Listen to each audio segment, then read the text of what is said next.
오늘 저는 회개의 내용에 대해서 말씀을 드리는 것이 아니라 회개하는 사람의 자세에 대해서 좀 말씀을 드리려고 합니다. 회개라고 하는 것은 회개를 받으시는 하나님의 그 본심이 있습니다. 그 다음에 또 회개를 하는 사람의 또 그 본심이 있습니다. 그 둘이 짝짝이가 잘 맞아야 회개다운 회개라고 할 수 있다. 그런 의미에서 오늘 말씀을 드리려고 합니다. 오늘 시편 13편은 다윗의 회개시 51편과 더불어서 다윗의 7대 회개시에 해당하는 그런 내용입니다. 다윗이 한 나라의 왕으로서 너무나 믿음이 좋은 사람이죠.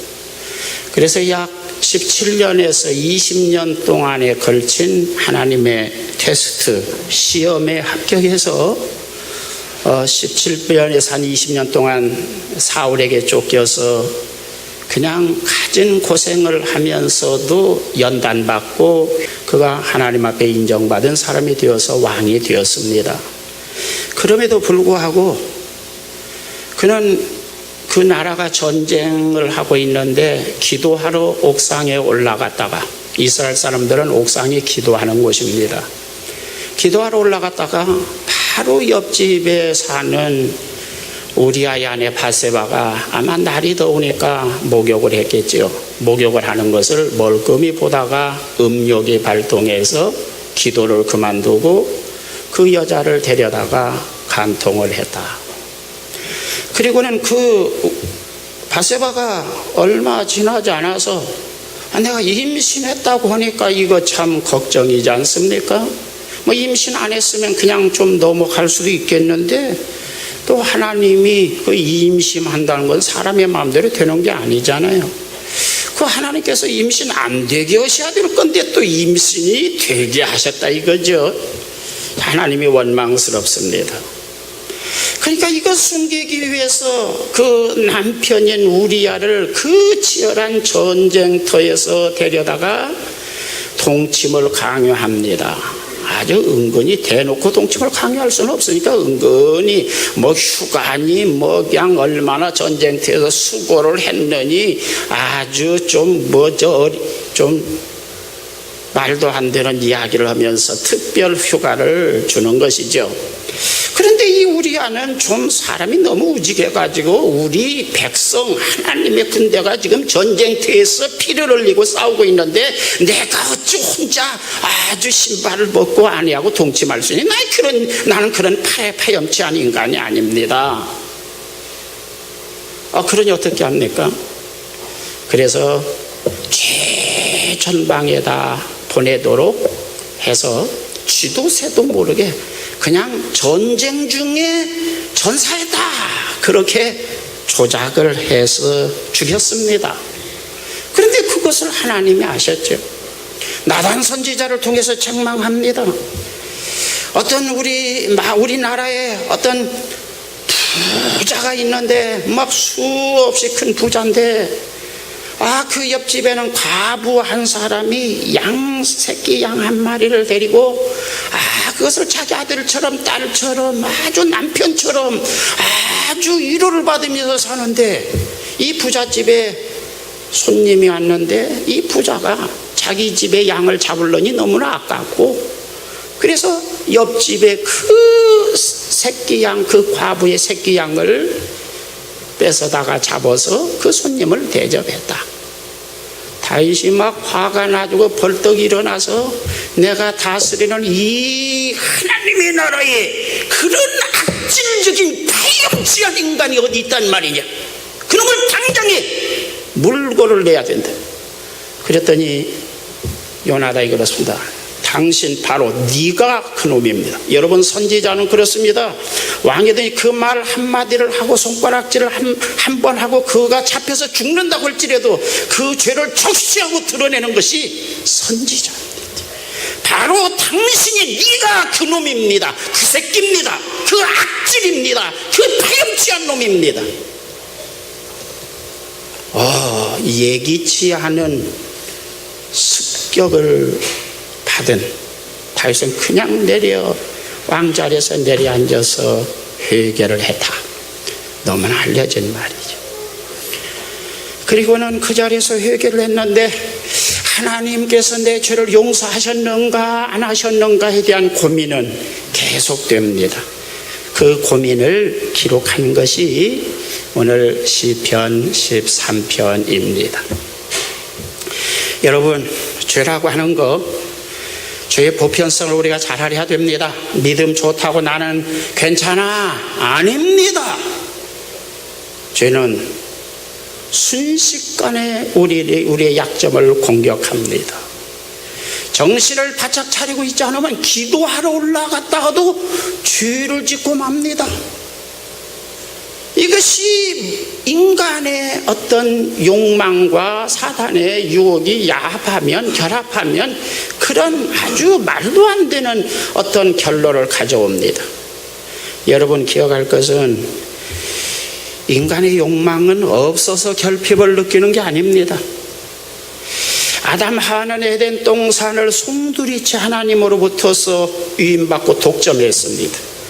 에덴 동산이 얼마나 크냐? 창세기 2장 10절에 보면 강이 4개 정도 흐른다.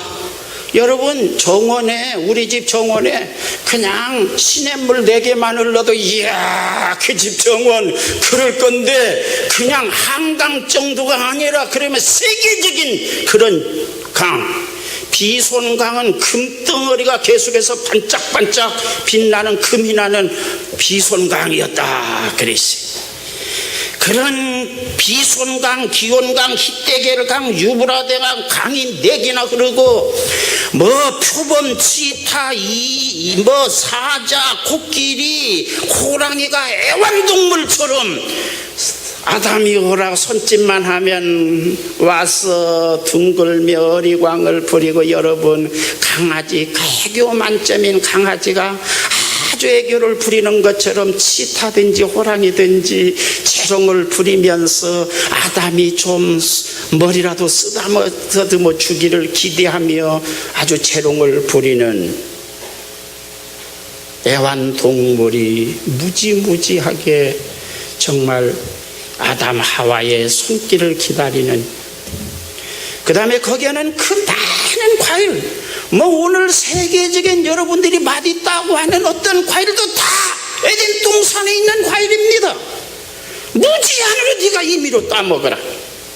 그러나 동산 중앙에 있는 선악과는 따먹으면 안 된다. 여러분, 선악과라고 하는 것이 무슨 의미를 가지고 있는 겁니까? 그 속에 독성이 있다고 생각합니까? 저는 그렇게 생각하지 않습니다. 맛이 있거나 말거나 그게 독성이 있거나 말거나 그것이 문제가 아닙니다. 너는 네 마음대로 다 온 세상을 네가 거머쥐고 휘어잡고 모든 동물, 식물, 과일 다 네 임의로 네 마음대로 먹을 수 있지만 너는 내 권위 아래에 있다. 내 주권 아래에 있다. 내 아래에 있다고 하는 것을 알게 하는 나무, 선악과인 것입니다. 그 선악과를 따먹는 것은 내 주권, 내 밑에 지배받는 것을 너는 거역하는 것이고, 그 선악과를 안 따먹는 것은 내 주권을 인정하고 내가 창조주됨, 너의 주인이 됨을 인정하는 하나의 표식의 나무라고 선악과를 우리에게 주신 겁니다. 오늘 또 우리는 하나님의 말씀이 곧 선악과죠. 거역하느냐 순종하느냐. 거역하면 하나님의 주권을 인정하지 않는 것이고, 순종하면 하나님의 주권을 인정하는 것입니다. 그게 선악과입니다. 마귀가 이론을 제시합니다. 그거 따먹어도 괜찮아. 그거 따먹으면 네가 하나님같이 될까 봐서 그래. 아니, 지가 아무리 선악과 따먹는다고 자기를 지은 창조주 하나님같이 되겠어요? 그런데 이게 머리가 안 돌아간다. 욕심에 눈이 어두니까 그걸 따먹으면 정말 하나님같이 될 것 같은 어떤 확신이 자꾸 든단 말이죠. 이게 시험입니다. 그 따먹은 결과 그 그 대단한 에덴 동산을 전부 다 잃어버렸다. 로스트 파라다이스, 신라권, 그 축복을 다 잃어버린 겁니다. 이런 아담 하와의 증후군, 아담 신드롬이 이 다윗에게 그대로 나타난 겁니다. 다윗에게는 많은 후궁들이 있습니다. 정말로 그 시대의 아름다운 여자들은 다 그 다윗이 후궁으로 또는 왕비로 거느리고 있습니다. 그럼에도 불구하고 여러분, 우리 남자들 어때요? 그 여자가 한 1000명 정도 된다면 이거 힘들어서 못 살아요. 아무리 대단한 사람도 여자를 한 1000명 정도 처음엔 어떨런지 모르지만 힘들어서 못 산다고 그거 참. 그런데 기도로 올라가는데 쓱 보니까 그렇게 아름다워 보인다. 그래서 아름다워 보이더라도 욕심에서 꿈틀거린다고 할지라도 그것을 어떤 다스리는 어떤 힘이 우리 속에서 어떤 그 시스템이 작동해야 되는데 그것이 작동하지 않는다 이겁니다. 그래서 그 우리아의 아내 바세바를 간통하는 것입니다. 이것은 여러분들이 할 것은 우리가 뭐가 부족해서 막 껄껄거리고 막 그냥 더 가지려고 하는 것이 아니라 아담으로부터 물려받은 어떤 이 신드롬 때문에 그렇습니다. 증후군입니다. 더 가지면 가질수록 끝이 없이 계속해서 우리 욕망은 계속해서 아주 우리 속에서 끌어오릅니다. 한번 옆에 사람하고 인사합시다. 적당한 선에서 절제하시오. 적당한 선에서 만족하시오. 그렇지 않으면 아담 하와처럼 될 겁니다. 지금까지 얻은 것까지도 다 잃어버리게 될런지 모릅니다. 결론적으로 말하면 지옥까지 갈런지 모릅니다. 그러한 배경을 깔고 이 성경은 기록되었습니다. 1절 2절을 봅니다. 2절에 죄를 진 다음에 다윗은 번민하고 근심했다. 이 번민이라고 하는 에짜라고 하는 히브리어는 그전 성경에는 경영이라고 번역되었어요. 내 마음에 경영하기를 어느 때까지 하리까 그랬는데 이번 성경은 번민이라고 번역되었더라고요. 이번 성경이 잘 번역된 겁니다. 그전 성경 이 애자란 말을 원어를 보면 그전 성경 경영이란 말보다 이번 성경에 아주 잘 번역된 겁니다. 저는 번역 이 히브리 원본 성경을 보면서 가끔 그런 이야기, 어떤 성경을 이거 엉터리로 번역했어, 이거 안 맞아, 이거 이런 뜻 아니야, 그렇게 말할 때도 더러 많이 있었지만 이번 번역은 참 잘 번역했습니다. 다시 말하면 이건 뭐냐면 자기 마음, 예자라고 하는 말은 자기 마음 속에서 어떤 막 이런 무엇이 막 부글부글 끓어오르는 겁니다. 자기 자신을 막 책망하는 겁니다.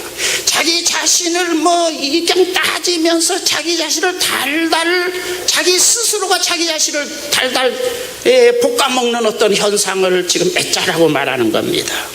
다시 말하면 그렇습니다. 자기 속에서 그렇습니다. 야, 이 미친놈아, 네가 믿음 좋은 사람이냐? 믿음 좋다고 하는 놈이 글쎄 여자의 눈이 멀어서 그따위 짓을 하느냐? 아니 기도하러 올라가가지고 그냥 간통을 그런 죄를 짓느냐? 그 기도하는 놈이냐? 또 백성들은 지금 전쟁터에 나가서 지금 막 그냥 사람이 죽어 나자빠지는데 이놈아, 너는 개집질이냐? 이 자식아, 이 미친놈아, 이 병신 같은 놈아, 이 쪼다 같은 놈아, 막 그냥 자기 자신 속에서 자기 자신을 막 달달 들어 볶는 겁니다. 이건 해답도 나오지 않습니다. 내가 하나님께서 그만 이 충신 우리아의 아내를 간통만 하는 것이 아니라 그것을 숨기려고 아주 그냥 쥐도새도 모르게 전방에다 보내서 아주 전사한 것처럼 위장했지만 사실은 살해하는 것입니다. 이런 나쁜 놈 자식, 네가 이 자식아 그래도 왕이냐 이 자식아, 네가 이 자식아 그래서 내 종이냐, 네가 믿음 좋은 놈이냐, 네가 기도하는 놈이냐, 네가 이 자식아 이런 속에서 자기 자신을 향해서 자기 속에서 막 공격하고 막 그러는데 아주 그냥 자기가 자기 자신을 들들 볶아먹는 현상이 일어나서 아주 그냥 잠이 안 온다 이겁니다. 그래서 너무 괴로워서 하나님 괴로워서 못 견디게 싸우니 용서를 해주시려면 빨리 용서해 주시고 아이 좀 뭐라고 좀 말씀 좀 해주세요. 잘못했다고 이렇게 비록 그냥 막 그냥 그런데 나 그냥 말라 죽겠어요. 하나님은 1절 2절은 아무 말씀 안 하시다 이거죠. 여러분 죄진 사람의 번민 막 속에서 자기 자신을 공격하고 네가 왕이냐 네가 장로냐 네가 목사냐 네가 전도사냐 네가 권사냐 막 네가 뭐 기도하는 사람이냐 막 속에서 자기가 자기 자신을 들들 볶는 현상이 일어날 때 그 자체가 형벌입니다. 그래서 하나님은 응답 안 하세요. 그 네가 좀 대가집을 해야 돼 이 자식아. 너 좀 그런 괴로움은 당해야 돼. 그러면 이제 더 안달이 나서 하나님 차라리 작대기로 다리 몽대를 그냥 작신 분지르시든지 뭐라고 말씀 주시든지 아이 그냥 뭐 그냥 좀 뭐라고 좀 말씀 좀 오세요. 그런 지경에 이릅니다. 회개라고 하는 것 가장 중요한 것은 내면에서 어떤 이런 현상이 일어나야 되는 겁니다.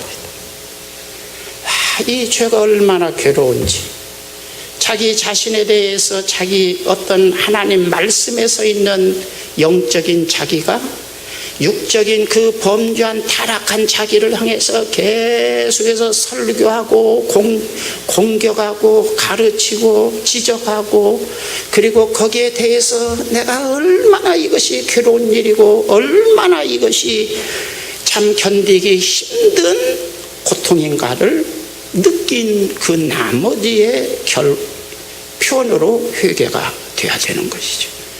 우리는요 그냥 회개한다는 게 삐죽이 내가 뭐 그렇게 잘못했나? 그런데 뭐 목사님이 잘못했다고 그러니까 그게 죄인 것 같으네. 하나님 잘못했시오.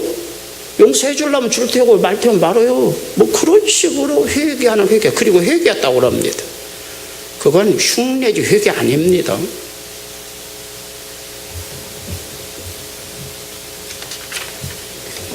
(3절) 넘어갑니다. 사망의 잠을 자지 않게 하소서. 뭐 그런 내용이죠. 사망의 잠을 잘까오며. 사망의 잠. 여기서 잠이라고 하는 말 야슌입니다. 표현이 히브리어에서 제일 표현이 어려워요. 야슌.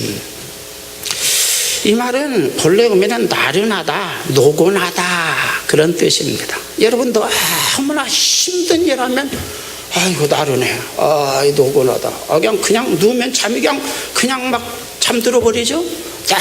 아무나 중노동하고 집에 돌아오면 아이고 팔다리가 나른해.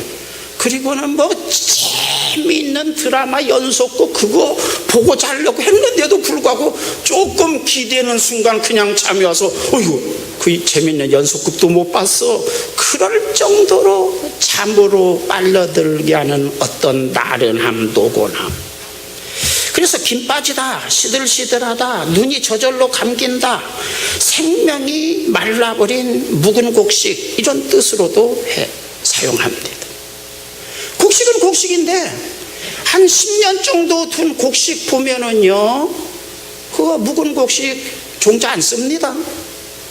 항상 종자를 심는 사람은 핵곡식을 가지고 두었다 종자를 심는 거죠. 한 10년 된 거 그거 가지고 곡식이 종자 안 삼아요. 왜냐하면 그 속에 있는 그 생명력이 죽었을까요? 염려하기 때문입니다. 그래서 여기서는 생명이 말라버린 묵은 곡식 할 때 이 야슌이란 말을 써요. 여기서 잠이란 말로 우리 성경에는 번역했습니다. 여기에서 야슌 마페트 사망의 잠에 빠지면 나타나는 현상이 있습니다. 신앙생활에 김이 빠진 사이다처럼 된다는 것입니다. 힘이 하나도 없습니다. 아주 이 사망의 잠, 이 야슌 마페트 현상이 일어나면, 사망의 잠 현상이 일어나면 적어도 서너 가지 현상이 일어납니다.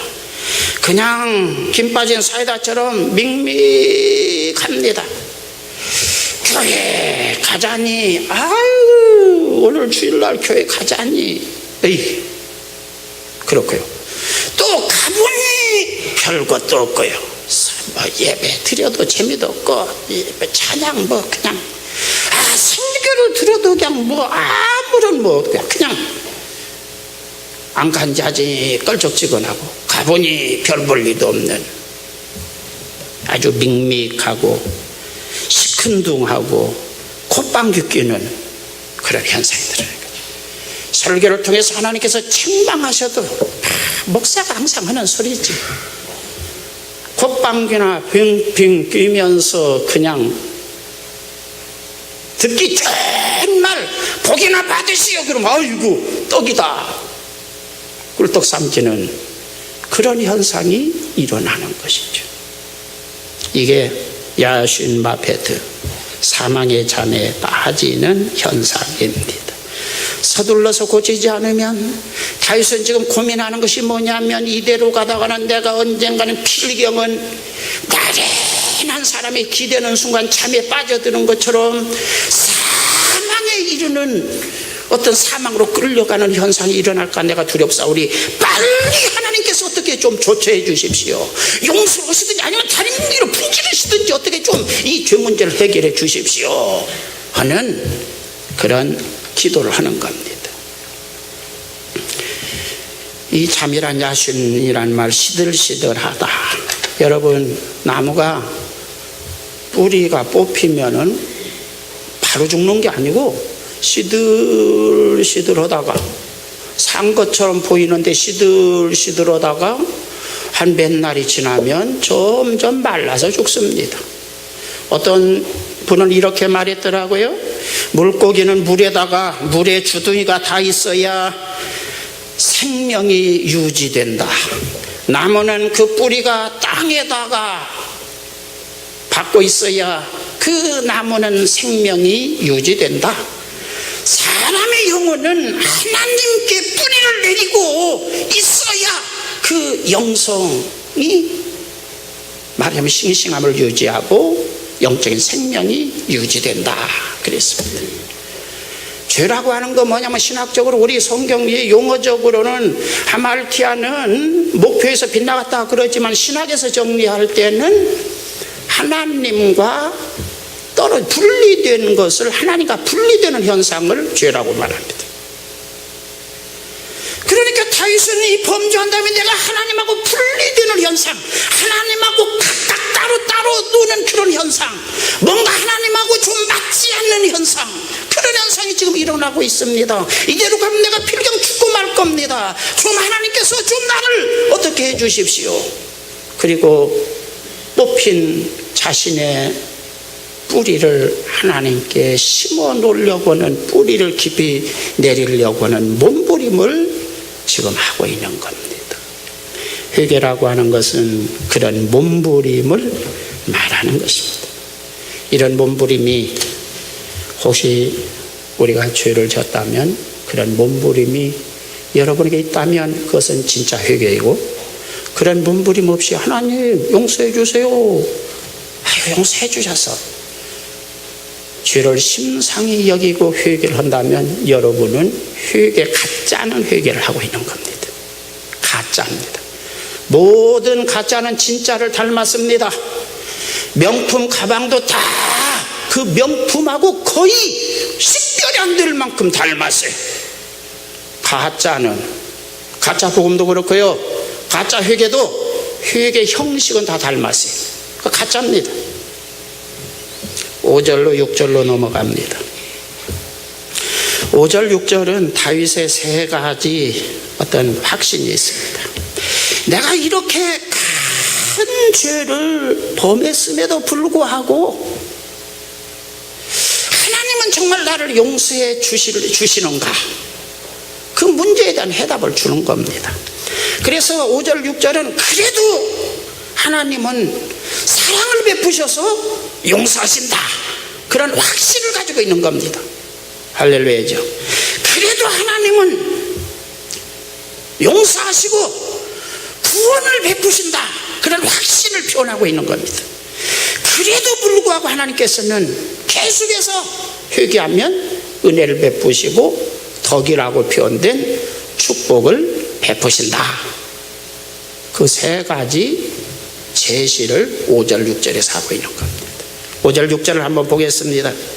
다윗은 뭘 믿었느냐 하면 하나님의 사랑을 믿는 겁니다. 여러분, 요즘에 우리는 하나님의 능력 믿습니다. 그거 틀린 말은 아닙니다. 그러나 성경의 대전제는 하나님의 사랑을 믿는 겁니다.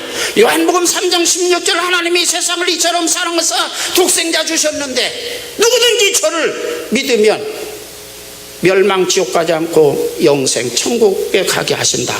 할렐루야. 거기에서 하나님의 사랑을 믿는 겁니다. 그 사랑은 어떤 사랑이냐? 용서할 수 없는 큰 죄라도 용서하시는 사랑입니다. 오늘 여기에 사랑이란 말은 헤세드라고 하는 단어를 썼습니다. 헤세드는 그럼에도 불구하고 좋게 대하는 것, 이렇게 번역할 수 있습니다. 그전 성경에는 인자라고 번역을 했습니다. 하나님의 인자 이렇게 번역했는데 뭐 그전에 번역이 좀 더 어쩐지 모르지만 어쨌든 우리가 보편적으로 인자란 말 잘 안 쓰니까 사랑, 우리가 사랑이란 말, 아주 요즘 사람 풍년이 들었죠. 그냥 말만 하면 사랑 그냥 뭐 사랑이죠. 심지어는 사랑의 눈물의 씨앗까지 된답니다. 행복의 씨앗이 아니라. 그러니까 이게 뭐 전부 다 사랑 붙이기만 하면 다 사랑이에요. 근데 여기에서 말하는 이 사랑은 그럼에도 불구하고 잘 대해주는 것, 헤세드. 그리고 이번에는 사랑이라고 번역을 했어요. 보십시오, 여러분. 내 자식 말이죠. 시험 20점 맞았어. 야, 이 자식아.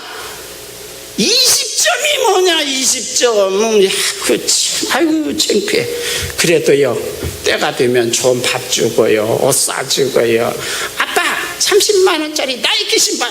어이, 이 자식 20점 맞은 주제의식이야. 30만원짜리 신발이 왜? 내 친구 누구누구를 신고 그럼, 아이고. 사주죠. 그런데 이웃집 아이 100점 맞았어요. 100점 맞은 아이가, 나 피자 좀 사주세요. 야, 임마, 너 누구냐? 아이고, 저 20점 맞은 그 개똥이도 나이키 신발 사주는데 저도 아까 사주세요. 야, 임마, 네 애비한테 가서 사달라고 그래라. 너 누구냐? 그러죠. 다시 말하면 여기서 그럼에도 불구하고 20점 맞았음에도 불구하고 좋은 옷 주고 좋은 밥도 사주고 나이키 신발도 사주고 어떤 그런 그런데 사용하는 것이 헤세드란 단어를 쓴 겁니다. 그럼에도 불구하고 20점 맞았음에도 불구하고 다윗에게 말하면은 아주 악질적인 죄, 잔인한 죄, 파더매치죄, 아더매치가 아니라 파더매치입니다. 파렴치하고 아주 그냥 더럽고 치사하고 메시고 구역질 나는 그런 죄, 조폭 오야봉 수준의 죄가 아니라 조폭 똘마니 수준의 죄입니다. 이것은 다윗의 범죄는 잔인한 데다가 아주 악질적인 데다가 파드매치성, 아주 조폭 중에서도 그 오야봉 정도가 아니라 아주 똘마니 수준의 조폭 수준의 죄를 지금 범한 거예요.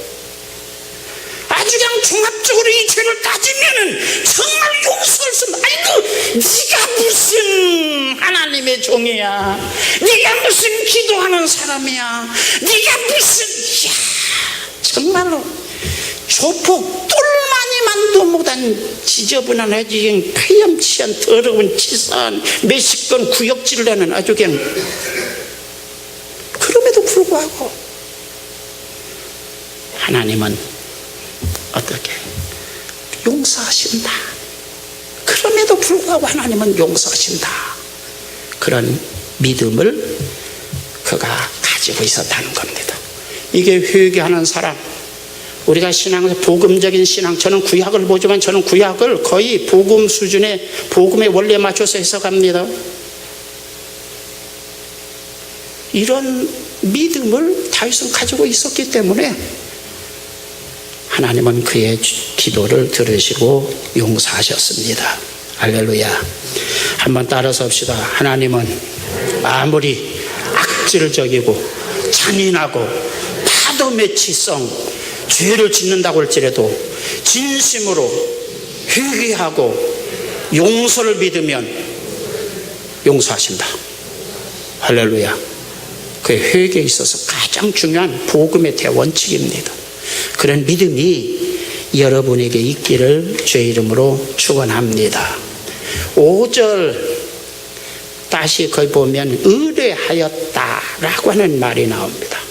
의뢰란 말은 보통 믿음이란 말로 번역, 바타흐란 단어는 믿음이란 말로 주로 번역되는데 의뢰한다, 의지한다, 믿는다, 맡긴다 다 바타흐를 거의 씁니다. 신약 성경에서 헬라에서는 휘스티스를 주로 쓰죠.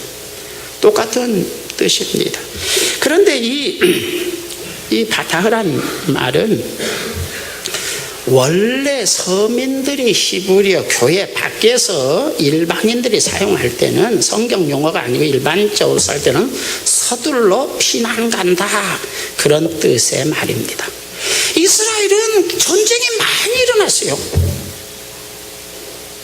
여러분, 제가 한번 여러분에게 수수께끼를 내죠.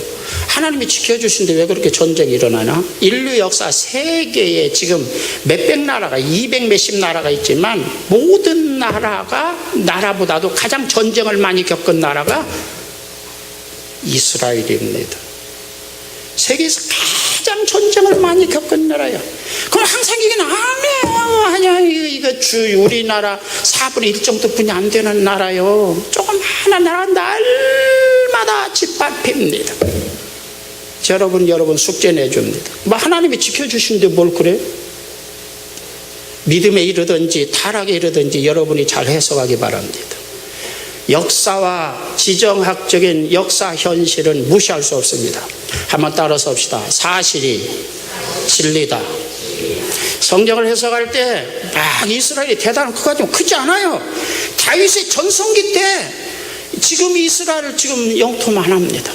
그 우리나라 강원도에다 경기도 조금 잘라서 붙인 정도뿐이 안 돼요. 우리나라 남한의 4분의 1뿐이 안 됩니다. 이스라엘 전성기가.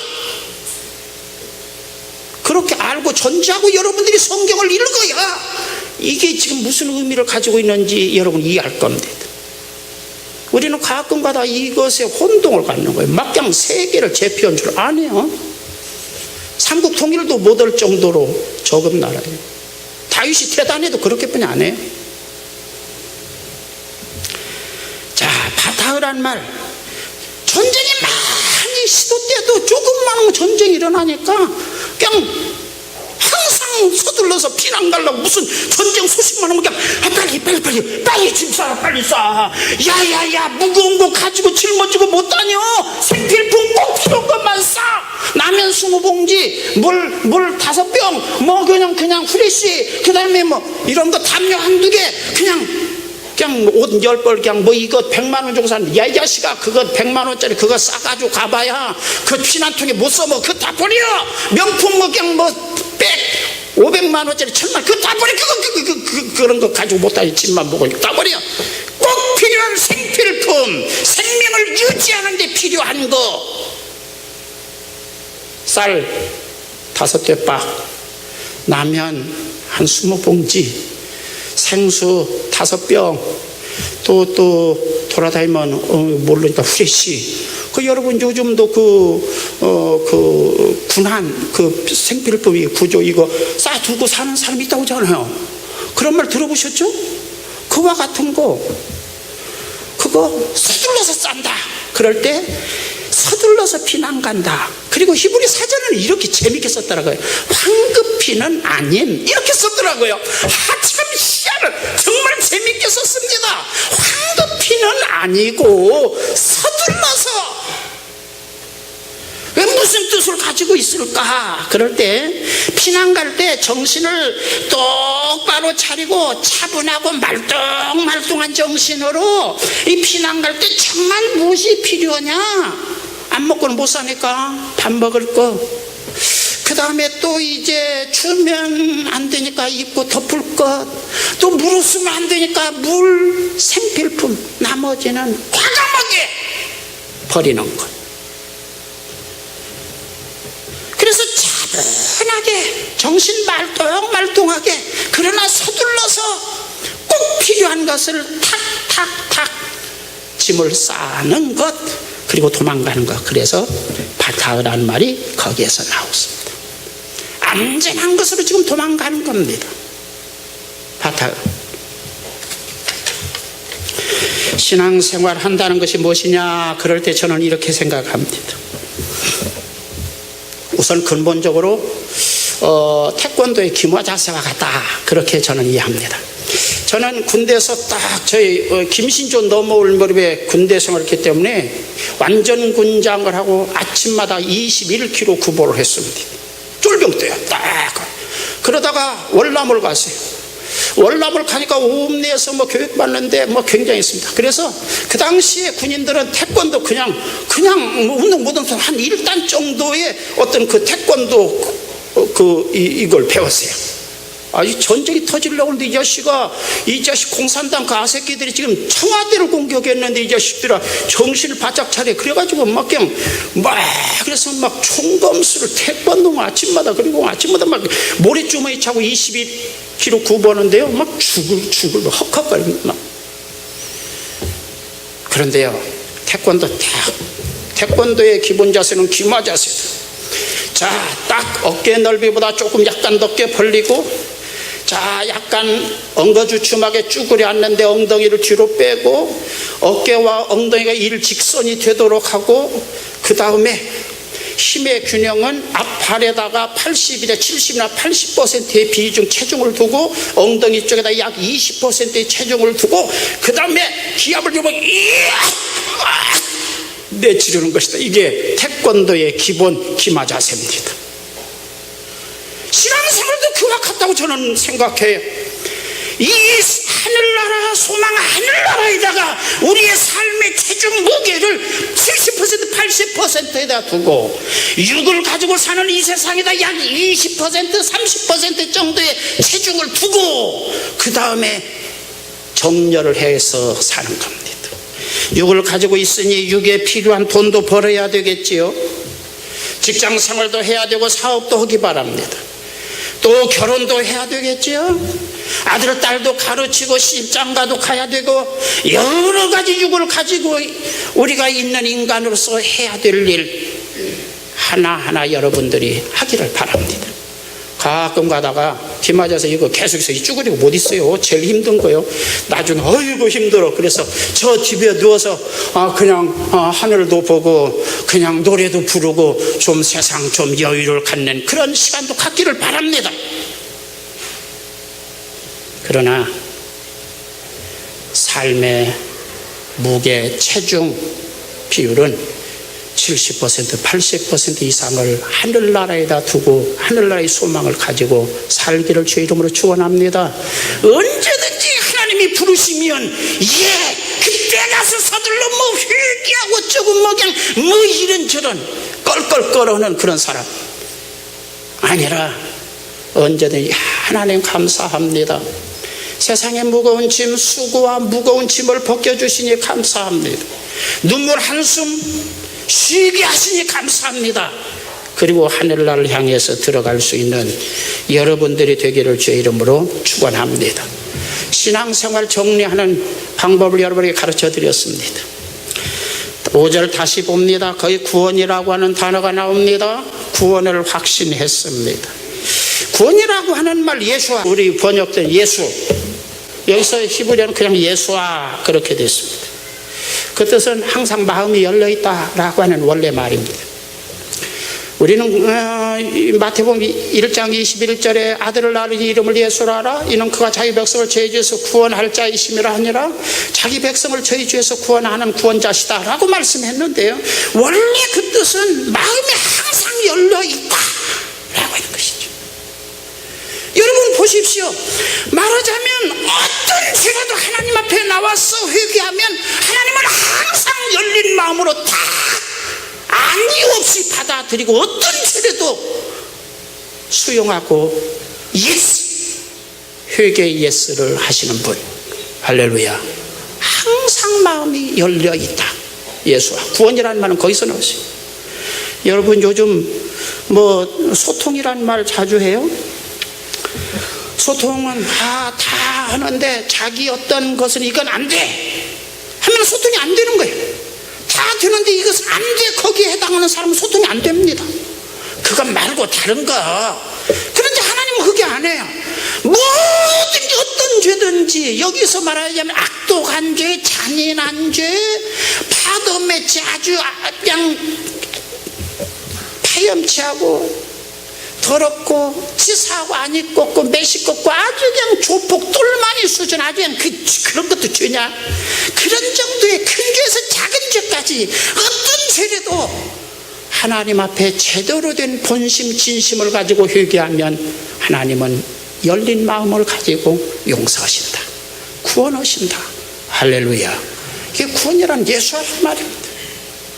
단순히 이것을 믿은 겁니다. 내가 이렇게 흉악한 죄, 아주 잔인한 죄, 아주 그냥 조폭돌만의 수준에 아주 지저분하고 더럽고 치사한 죄, 아주 그냥 똘똘 뭉쳐이 말하자면 죄의 성질을 성불어로 말하면 아주 막 용서할 수 없는 그런 죄지만 하나님은 열린 마음을 가지고 무조건 다 용서하신다. 회개가 진실하다면. 할렐루야.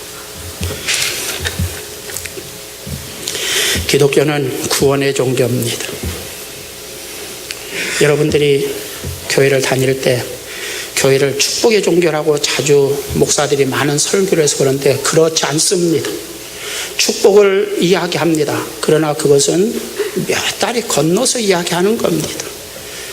기독교의 가장 강조점 80-90% 적어도 80-90%가 아니라 어떻게 말하면 신약 사도행전이나 신약 성경 말하면 99% 정도 거의 전부가 구원에다가 초점을 맞추고 있습니다.